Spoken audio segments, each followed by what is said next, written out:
Hi, my name is Beth and I'm the sewing pattern designer and blogger at Sew DIY. In today's video, I'm going to give you my top tips for matching plaids and stripes. So what does that mean? That means that you try to match up the stripe or the plaid in your fabric along the seam lines so that you can't even see where the join is.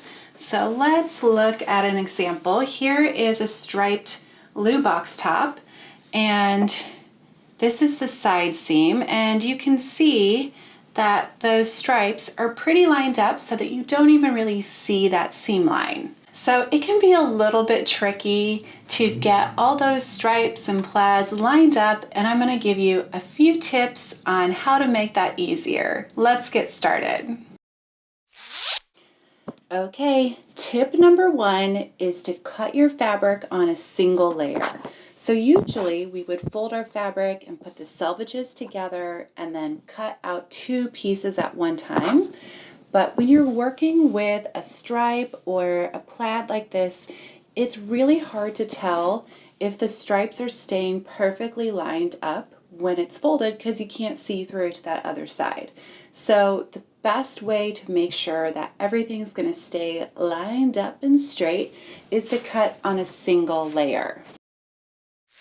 So my other tip is that instead of using a pattern that is in the standard white paper, you trace your pattern onto tracing paper, something translucent so that you can see through the pattern and see your fabric. And this will really help you make sure that everything is staying straight and lined up.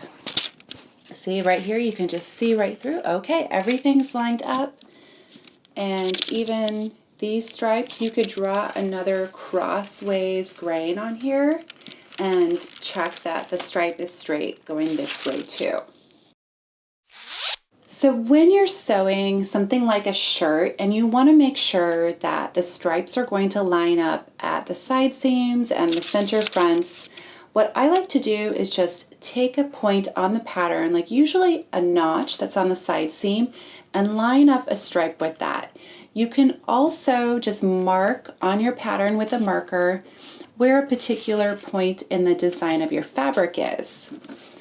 So this is my back pattern piece, so I would mark like these red stripes, and then I'll take my front pattern piece and line that up with the back, and I can mark on my front pattern piece where I want those red stripes to go. So after I cut out my back, I'll mark the matching points on the front pattern for where I want it to line up with my red stripes, and then I'll cut out my front pattern pieces to match those points.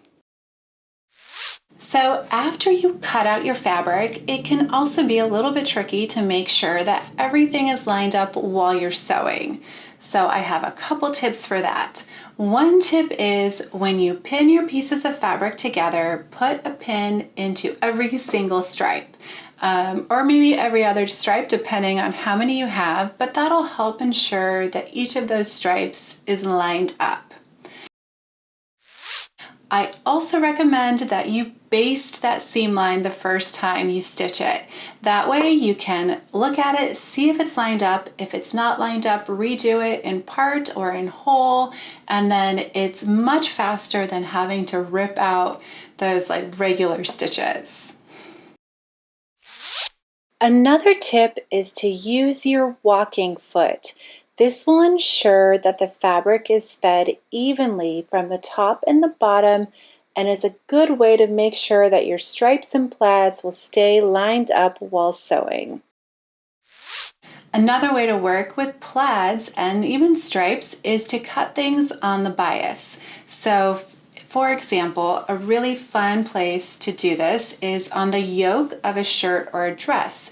You cut it on the bias, and then it doesn't even matter whether it's going to line up with the body because it's this design detail.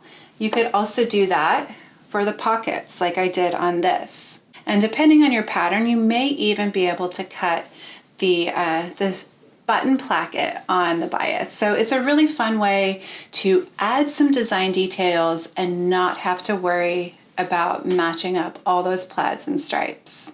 Well, I hope that you find those tips helpful. I also just want to say, don't get too worried about matching up stripes and plaids. It can take a really long time and be a real headache. So just remember that most clothing that you buy in the store does not have stripes and plaids matching. So if yours don't, no one's going to notice or even really think about it. Sometimes I also think that if you don't match up your stripes and plaids, then you're able to see the design details of a garment better. For example, if you have a pocket and you match up the pocket exactly with the design of the fabric, then you won't be able to see that there's a pocket there. But when the pattern doesn't match up exactly from pocket to body, then you can see that you have a pocket. So there are some reasons to not actually match up your stripes and plaids. And if you cut them on the bias, then it looks really intentional. So just a little reminder or encouragement or permission. You don't have to match your stripes and plaids. Sometimes cut it. Sometimes you might forget. Don't beat yourself up. Just have fun. Happy sewing.